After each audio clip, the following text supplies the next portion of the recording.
Hey guys, so it's Alex here, and today I'm gonna be talking to you about franchise milking. And by that, I mean movies, TV shows, animation, and games that have way too many parts to it.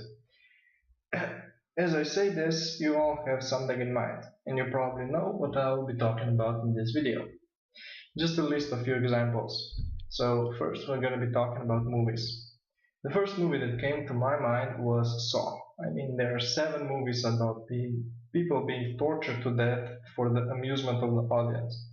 I know there's this whole story tied behind all of this, but I mean, the story could be wrapped up in like three movies, not seven. Next up is Karate Kid. When I first saw this movie a few years ago, I thought it was a real cool one. And when I went to the internet and searched for movies that were similar to it, the thing that popped out was Karate Kid Part 2, Part 3, and the next Karate Kid. And I watched them all, and the worst one is probably the last. The son of Will Smith can't act for shit. Then we go to the Back to the Future movies.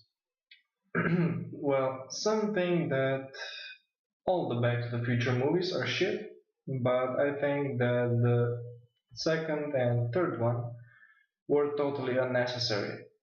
And I mean, the first movie could have ended perfectly, but no, they had the main guy, the professor, had to come back and say to the fucking main character, I don't know what the fuck his name was, that oh my god, your son fucks up and you need to help me and don't. I really don't know what happens next. I think they go back and forward from the future to the past. I don't even know. And don't even get me started on the third one, because if I'm to be honest, I really don't know what the fuck happened. I don't remember ever seeing it, so yeah. Next up are the James Bond movies. Uh, and that is, in my opinion, probably the most milked franchise out there. As of now, there are 24 James Bond movies, and they already started casting for the next James Bond.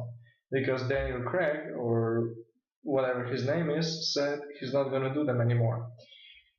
James Bond movies have the same formula, and it's so simple to make the movie. Get a hot dude to play him, and so the women will see it.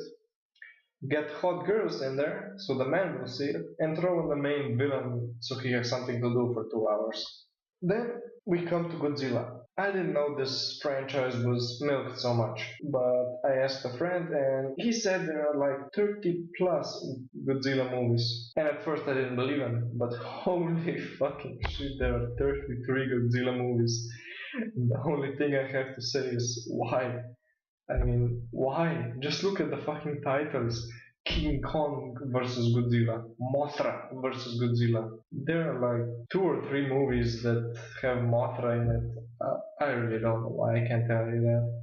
Then we have Invasion of the Astro Monster. And when they ran out of monsters, they just let the Godzilla fight another Godzilla, and the motherfucker said, what a perfect plan! And they made the Godzilla versus Mechagodzilla 1 and 2, and if that was not enough, even the Space Godzilla came in to see what's up. And the last thing I want to talk about when I'm still talking about movies, and that is almost all the slash horror movies out there. And by that I mean mainly Nightmare on Elm Street that has 9 movies, Friday the 13th that has 12, and Texas Chainsaw Massacre that has 7 movies.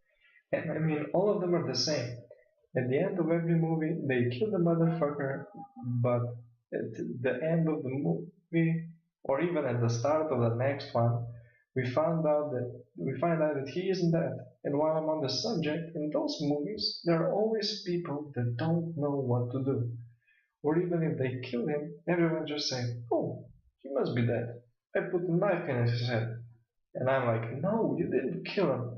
Didn't you see what happened to the last guy that thought that? Chop him into pieces and then burn the body or something. I don't know." And people in these movies are like, "Oh no, someone's after us, let's hide and maybe he'll go away." No, you grab that headshot over there or something that's sharp and you go after him and kill his ass. He won't know how to react. No one ever chased him. He was always the one chasing. And the last thing is on the subject on Nightmare on Elm Street movies. I mean, even when people find out that he can kill them only in their dream, they do nothing about it. If that motherfucker came into my dream, he would get a rocket in his face, and I would like to see him get up from that. And if that doesn't kill him, it's my fucking dream. I can do anything. I will think of something. At least if he can be killed, and I'll see him in a diamond box and let him get out of that. I don't know.